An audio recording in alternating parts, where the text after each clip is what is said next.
Ladies and gentlemen, I successfully must have dislodged something in my computer when doing the move.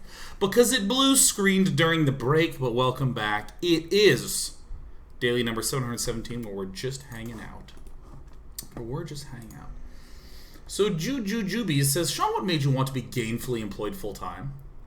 Let's see. Are you wanting to branch heavily into the game design, make things, etc.? Okay, cool.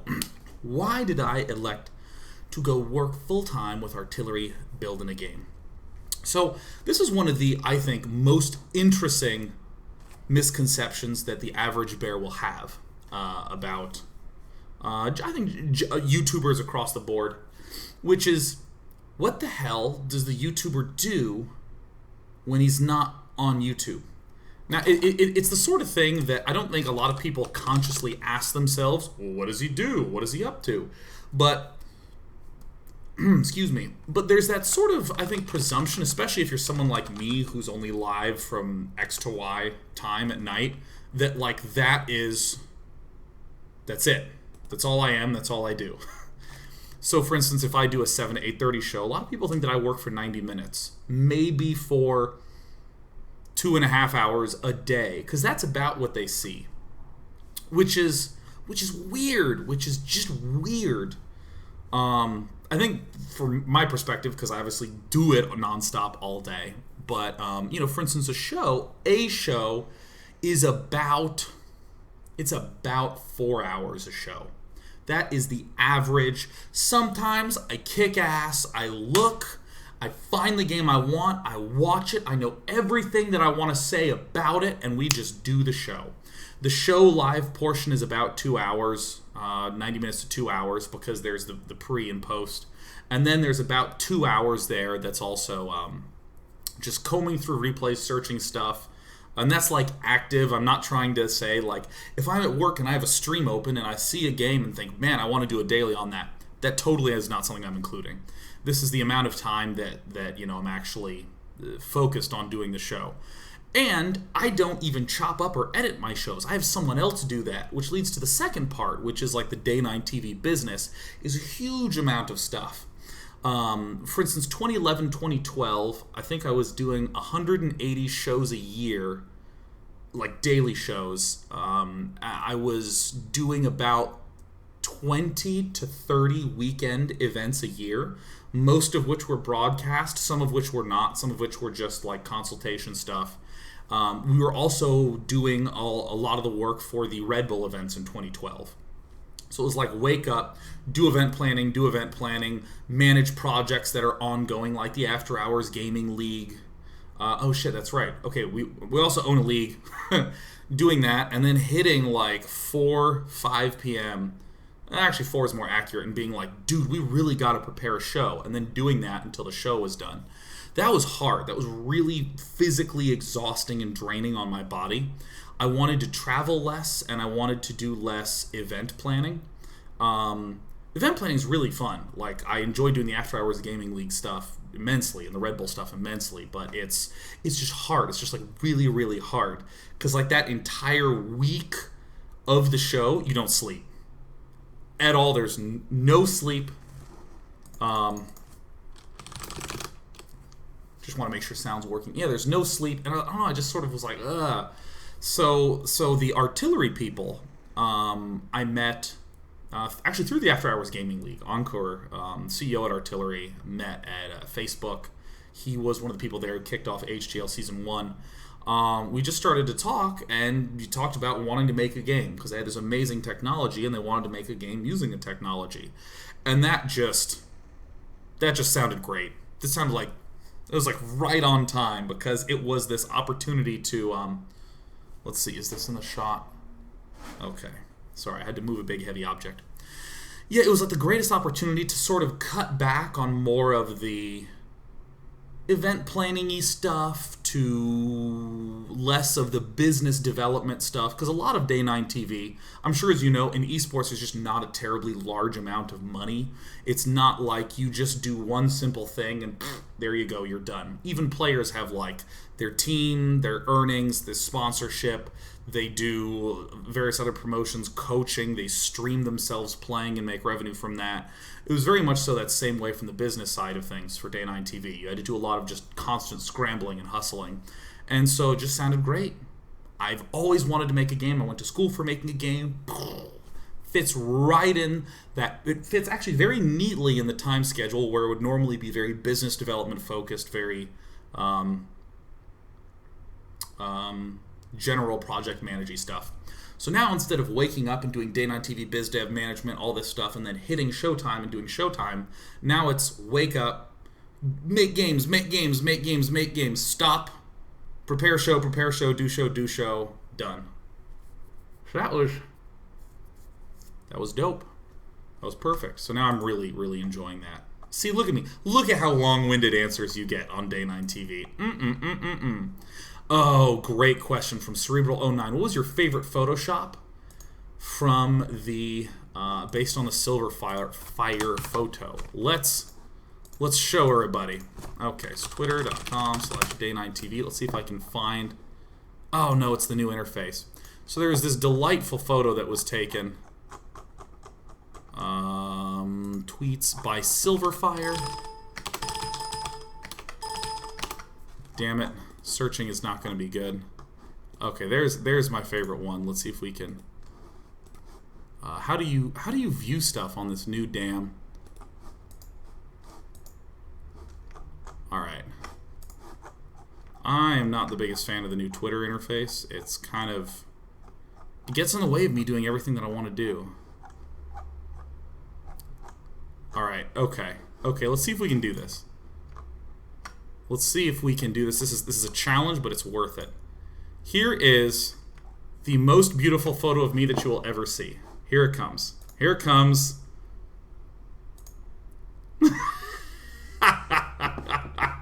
Oh.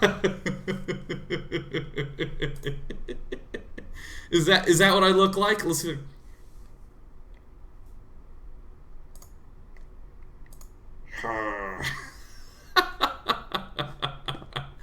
Oh, it's so good. So I started to ask for the retweets, or the tweets of things. Oh, here we got one from Travis Willard. Oh my God. What are some other ones? Oh, we've got some backgrounds. This, by the way, didn't make any sense to me. I just typed retweet if you love towels and got 306 retweets. That's amazing. Oh yeah, look, you got me on a Hydralisk. Someone did a really extreme version of that one. We got the Incredible Hulk from Borsty. This I found very funny. Oh, yeah, look. For Hellscream. This is great. This is awesome. Nice total skills.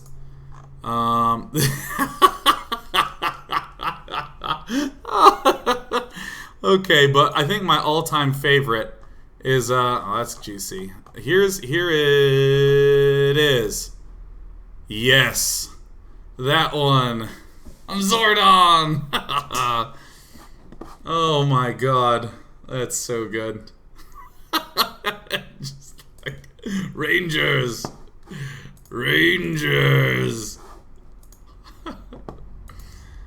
Oh, that's so good. Ape of Justice says, Dana, which 3-color combination from Magic the Gathering do you relate to most? Relate to? I think I would have to be blue, at least some part, because as you fine folk voted, I like intellect and the idea of shaping yourself however you want. I think red would be the second biggest one, because I'm a big believer in like emotions and especially how they relate to if you're trying to improve and if you just emotions in general. I'm very much about feelings. I'm an emotive person. Sometimes on stream I cry. And then probably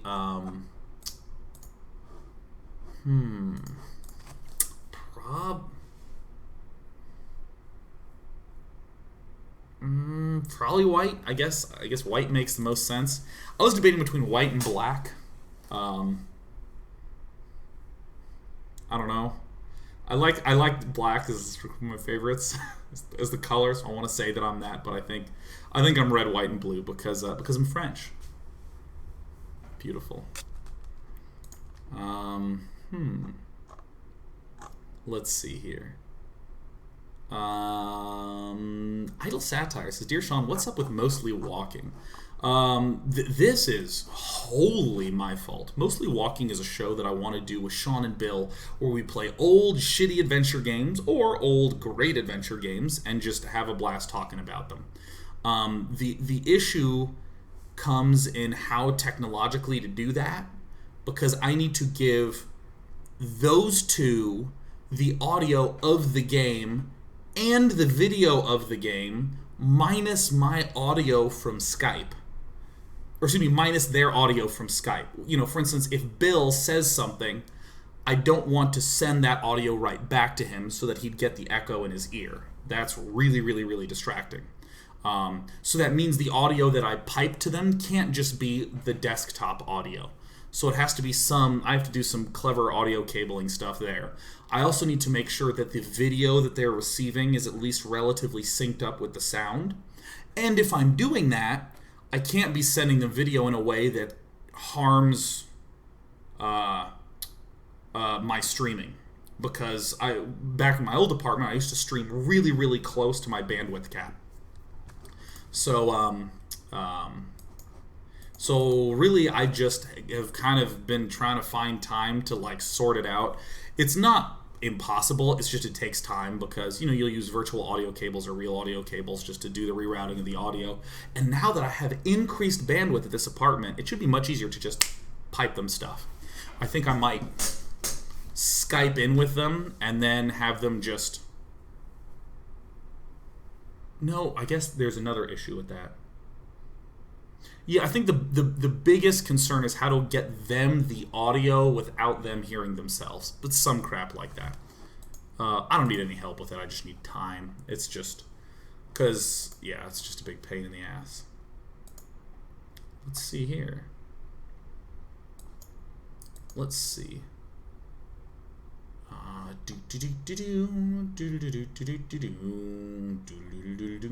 Juju Jubies watching. Oh, hi Juju Jubies. There's another one. Am I watching the World Cup? Not really, but every time America wins, I get to stick my chest out a little more and be like, yeah, of course, America's good at sports ball. Oh my god, total bread roll. Good to see ya.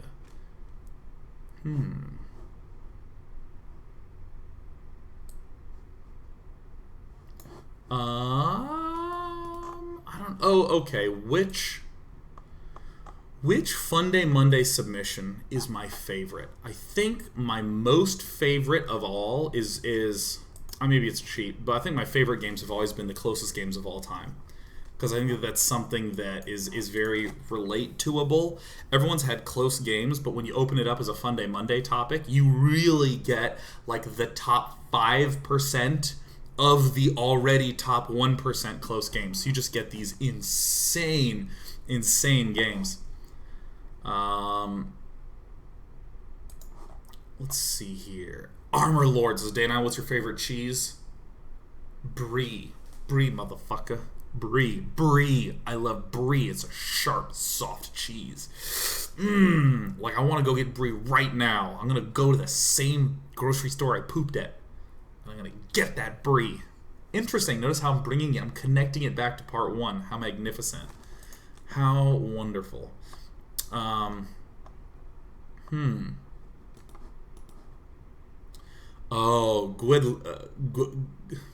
Gwilder says, what are you going to miss most about LA?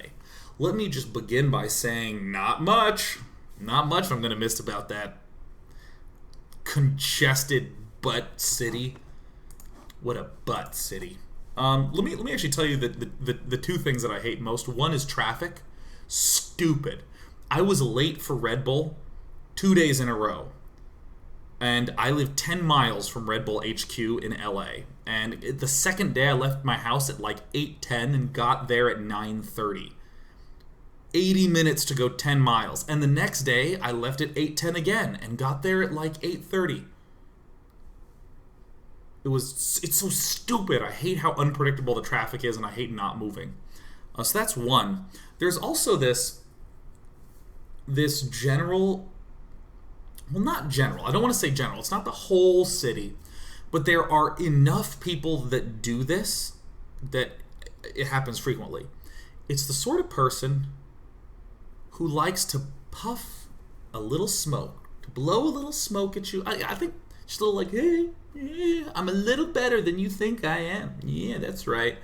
In particular, all the stuff that you hear about people who want to be in Hollywood as actors and actresses and writers and directors and screenwriters and all that stuff, they're all there. I'll meet someone and I'll say, oh, hey, what do you do for work? And they'll say, oh, well, I act and I write.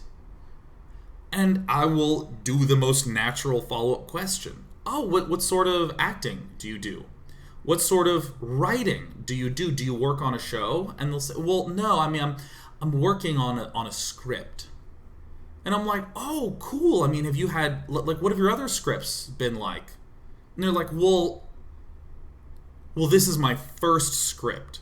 And there's this moment where I'm like, wait a minute. You can't say you write. You want to write. And wanting to write is great. I would love it if you said, I'm doing blah right now, but really I want to be a writer, so I'm making a script. That's great. But there's always that awkward degeneration of the conversation where it's like, oh, I'm a writer.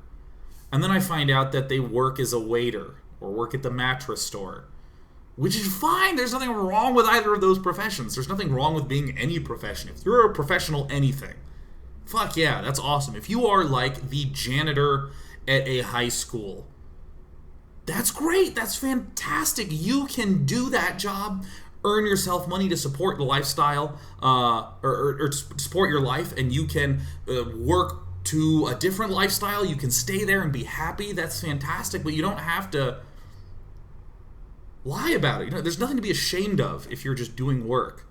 So I've had that conversation so many times in LA where someone will say, I do this, and I get excited. I'm like, oh my God, that's so cool. Tell me more about that. And then they just don't do that. I'm like, wait, you don't need to say that. Oh, I work in advertising. I'm like, oh, cool. What sort of advertising do you do? Well, really, it's promotion. And I'm like, oh, okay. Well, so what sort of stuff? And it's like, well, look, I want to work in advertising, but right now I just am a bartender. And I have handed out pamphlets for a club. And I'm like, okay, that's okay. So that's the sort of thing that I wasn't a big fan of. Lots of name dropping in LA. When people, oh yeah, I know these celebrities and stuff like that. I like people who talk just at your level, who don't talk down to you, or who talk up to you. I like people who just talk to you. Who are just like, meh. So that's what I'm not going to miss. The thing I am going to miss is the food. There's an amazing restaurant in downtown LA called the Wood Spoon. The greatest, most amazing Brazilian restaurant ever. It's not like a Brazilian barbecue where they hand you hunks of meat. It's like a traditional order dish, and it's like, oh my God, they give you water with a stick of cinnamon in it, so it's a little bit cinnamony.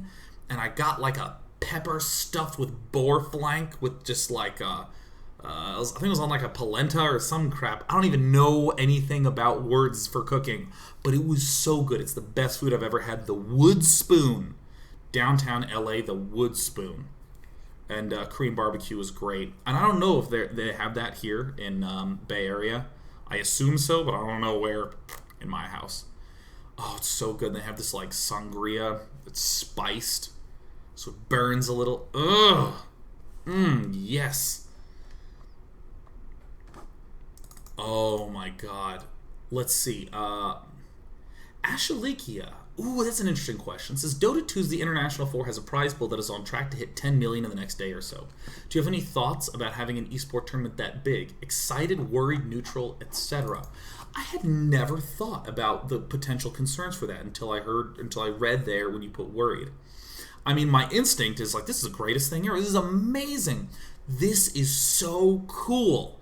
This is the great $10 million. Those are the big dollars.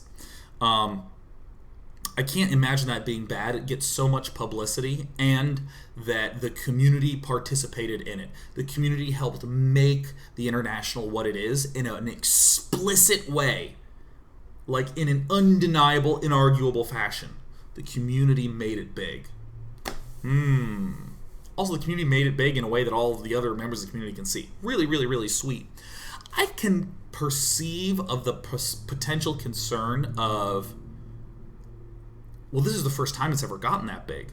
What about on the International 5 when they have a compendium? What if people are like, oh, Valve, you and your compendiums, they don't get as hyped or as excited, and they don't invest their money buying these compendiums? And what if the International 5 has an $8 million prize pool instead of a $10 million prize pool? Won't we start to have woes? Won't we start to have concerns?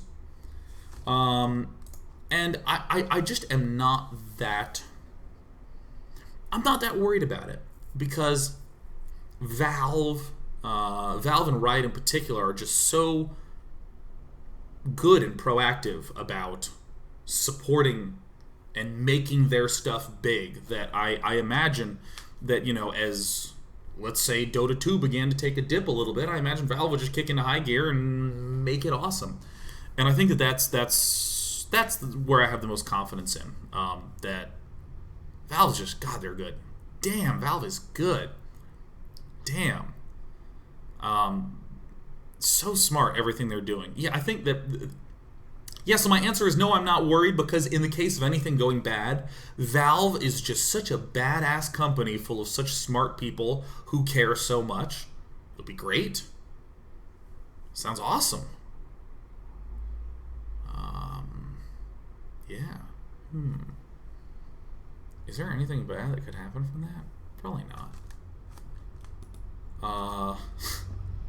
Gagain says, Dana, do you have any hobbies that aren't stereotypically nerdy? Like sports, cars, anything like that? Well, I do like comics and electronic music. I like magic and card games and board games and video games, and I work on making games. I think I like to give massages. That's probably the least nerdy thing that I'm interested in.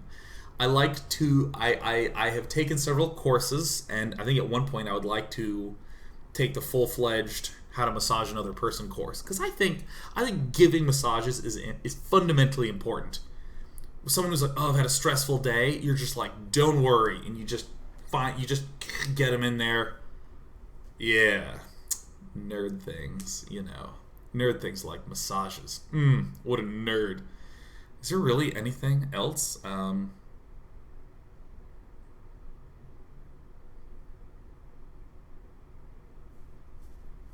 I guess that, yeah, massages.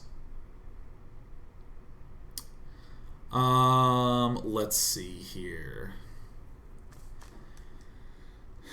OpLogic says, Daynon, what is the greatest food you have had while traveling, and where was it?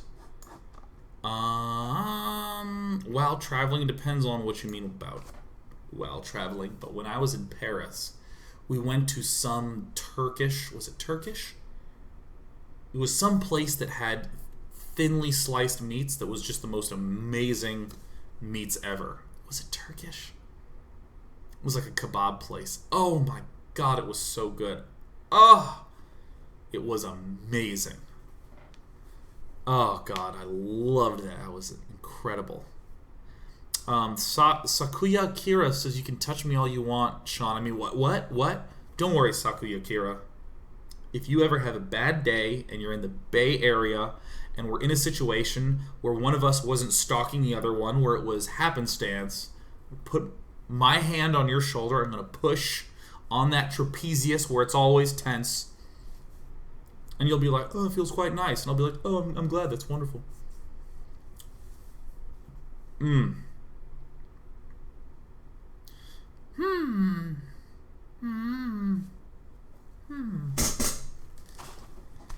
Let's see.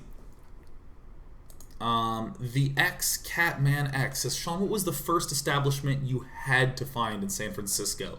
It was a gas station. I'm sorry. It was. I also need to go to a Jiffy Lube to change my oil. It's been at like 5% for a long time. For like ever. So I still need to do that. Oh, Brickdog12 says, Dear Sean, what game are you most hyped for?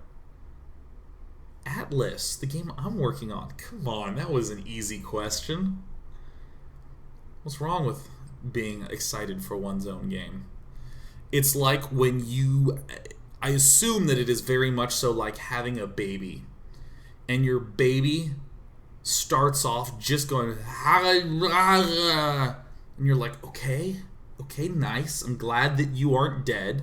And then it starts saying things like, Daddy! And you're like, oh, that's heartwarming, but I'm getting really tired of that. Because you said Daddy like 100 times. And it's always when you want something. But that day when that baby says something kind of intelligent, like, Daddy, dogs will have a hard time answering telephones. You're like, oh, shit. Oh, shit, some learning happened. Baby learned and baby formed an opinion, and I never thought about that. Dogs would be terrible at answering phones. They don't even have thumbs to hold. They need both of them. They hold it like this. How do they even get to the ears? That's a smart baby. That's what it's like with a game, where your game sucks. Like, oh, God, playing Atlas was, oh, God. Big collision bugs and stuff going wrong, and then all of a sudden you start to fix some of those bugs, and it actually feels like a bad game, and you're like, okay, well, this is bad. Let's try this, let's fix that, and then all of a sudden, you're playing, and something happens, and you go, oh, shit. Oh my God, I had fun. Oh my God, I had fun. Was that fun? Wait, whoa. It's not fun anymore. But that moment was fun. I want more of that. So I'm excited to just sit down and have it actually be joyful. Oh, well, Breakdown says my favorite part about my job. Everybody gets a say. There's no arbitrary hierarchical structure. Like, the CEO can come over and say, like, hey, Sean, we should definitely have a unit that shoots moons. And I can be like, oh, okay, Ankur, that's cool. I'll consider that. And then I can just not do it. Like, there's no pressure in that sense, and that's actually really encouraged. So I really like that. That I think is my favorite, that everyone gets that say. Or that, I can be like, oh, here's an idea I'm really convinced about. And everyone can be like, not really. Here's reasons that we think that it would be an issue. And I'll go, oh, wow, it's actually a really great point. That's great. Waving People says, Sean, what is the funniest bug you have ever seen from anywhere? My favorite bug, I think, was a bug in Brood War, where I think a natural thing, a thing that you may not have thought about, but I think everyone acknowledges and understands, is that in an RTS, your units are very tiny, so it's hard to feel like a personal connection with these units that are very far away. And I think Blizzard was really very pioneering in this, that they had the little portrait that showed him up close down there, so you could get some more personality from that. And especially the audio cues. Like, if you played StarCraft 1, I want you to think about the noise that zealots make. That with that, that's amazing, and that stays, and that gives me a sense of the zealot's personality, or him going, Entaro Adun! I long for combat. Oh yeah, Entaro Adun to you too, Dog Blade Zealot, yes. So that those audio they embedded so strongly in your brain the sense of what that unit was. Until the bug happened. And the bug in Brood War was that every now and again you'd have an error where all audio that was played in the game would be at the normal level.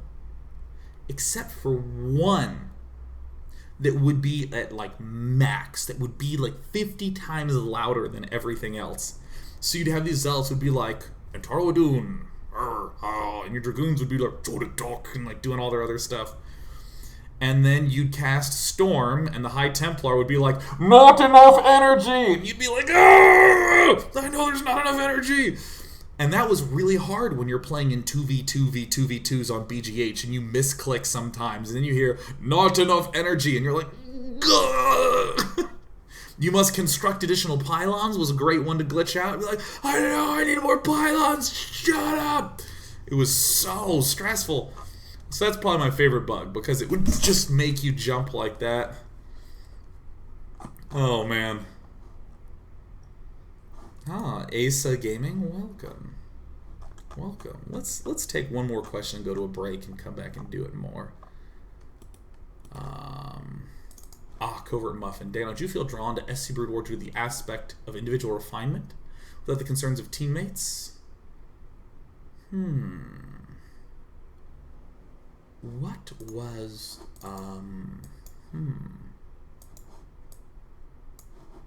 You know, I think the first reason why I was interested in Brood War was just a very simple one. It was the game that Nick and I played, and it always seemed like there was another thing you could do. I remember there was this fighting game on the Sega Saturn called Last Bronx that Nick and I played a lot of, and I even remember the arc of that game. I played this lady who has like these two nightstick pipe things, and she beats people with it. And she was very easy to play, and if you knocked them down, you could immediately get 4 or 5 more hits, like guaranteed. So one hit always led to like 3/4 damage.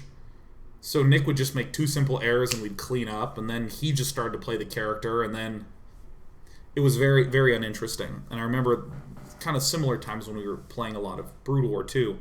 And that was just cool to continue to dig deep and to continue to always feel like there was more stuff going on.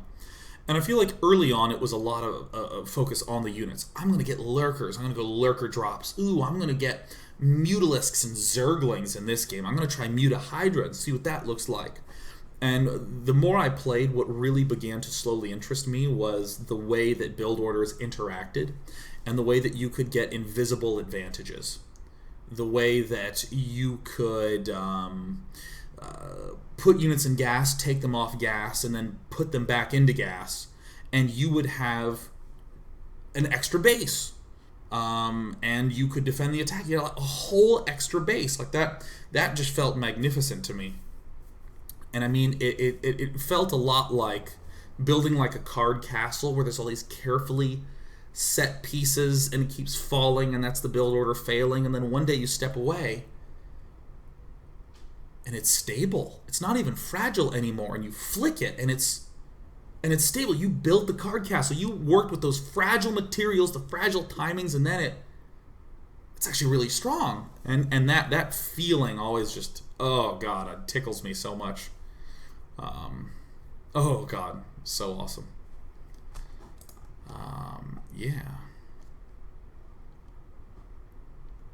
Asa Gaming says, what is your opinion of the trend of early access games flooding Steam and other digital platforms, especially how often they are left unfinished? Is this the right direction for indie gaming to be going in? Yes. I'm so, fundamentally, I am thrilled. I am really thrilled. And I think the biggest hurdle is not should this be happening or shouldn't this be happening.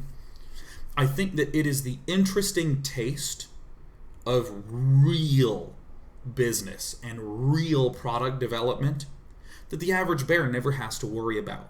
Let us define the average bear for a moment.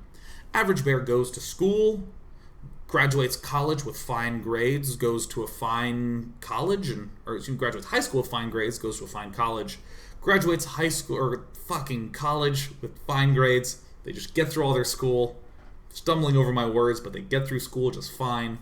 They get themselves a desk job paying X dollars a year, and they show up to work, do what they're told, and go home and continue to make that money. And after 20 years, they're making 3X dollars, still doing what their bosses tell them, and then they die. It's really sad. But it's that sort of constancy. In school, you do what you're told, do what you're told, do what you're told. Then you go to work and do what you're told, get paid, do what you get told, get paid. But I feel like what most people are hidden from is when stuff really goes wrong. Real wrong. This happened at one of the Red Bull tournaments in 2012. A player went outside to smoke a cigarette, but it was a one-way door. So the player stepped out of the building, and got locked out and had no idea how to get back into the building. Oh my God, what do you do? Because, I mean, do you blame someone? Do you say, oh, he's so dumb? What? No, you don't do any of that. You gotta get that player back in there. That's a real problem. You actually have to solve that. And what if you're short-staffed? What if you didn't have the luxury of having awesome extra people on hand at this event to go help? What then? You have to figure out how to actually twist and flex in that. And I feel like that is a simple example at a small scale of what can happen in a business at a big scale, where let's say that you order $2 million worth of plumbing for a building on the Vegas Strip that you are being ordered to construct, and you're under a tight deadline, and that hotel is actually announced when it's going to be releasing the hotel. So then all of a sudden, the $2 million worth of plumbing just doesn't show. And you call the business, and they've gone out of business. And you just gotta, oh God, you gotta actually figure that out. What do you do then? Well, you might back up in time and say, you should have done proper due diligence and looked at that company. That is a good thing to do. You probably want to be working through that. Make sure that they're efficient. You might want to make sure that they have a delivery schedule that's really good, so you don't avoid this, or so you don't run into this problem of, oh my God, no plumbing coming in, and then which would screw over everybody. And I'm going through a lot of different examples because I feel like this has nothing to do with gaming in particular, and when you step into this idea of there is a product that isn't a production product. It's not like coat hangers where I've designed one coat hanger and now I just need to print 1 billion coat hangers and hand them away to people. This is like a design problem where you are trying to figure out what fun is, and you will put time and effort into ideas, into developing things that will turn out to be not fun, that they need then to be thrown away. And you can, for instance, plan on something taking 2 months. And then in reality, it takes you a year to do. There's things that you thought would take a year to do that actually takes 2 months to do. All that sort of stuff is like really, really, really, really, really common in gaming. And what I think is so cool about these Steam Alpha and Steam Greenlight is that initially, people looked at these games and viewed them as ideas. That's a cool idea. I'd love to play that game. That sounds really fun. But that is naive when it comes to thinking of it as a business and a product. And what we're starting to see the shift is more people going, how reliable are these people? How can I get evidence that they actually will produce what they say they're going to produce? Maybe I'll put in a little bit of money and I'll wait to see if they hit their first milestone. And if they do, I'll give them more money. And if they don't, I won't. And that's actually very real business stuff because, 99% of what makes a game fun has nothing to do with the idea of the game. It has to do with the execution of the process. It's all about how it gets executed, and it's very fuzzy even to evaluate how that'll go down. That's probably one of the more disorganized answers I've ever given, but I've thought a lot about it. I have a lot of thoughts, and I didn't think of how to properly order them. So I hope that makes sense. Yeah, I just think that's like super cool.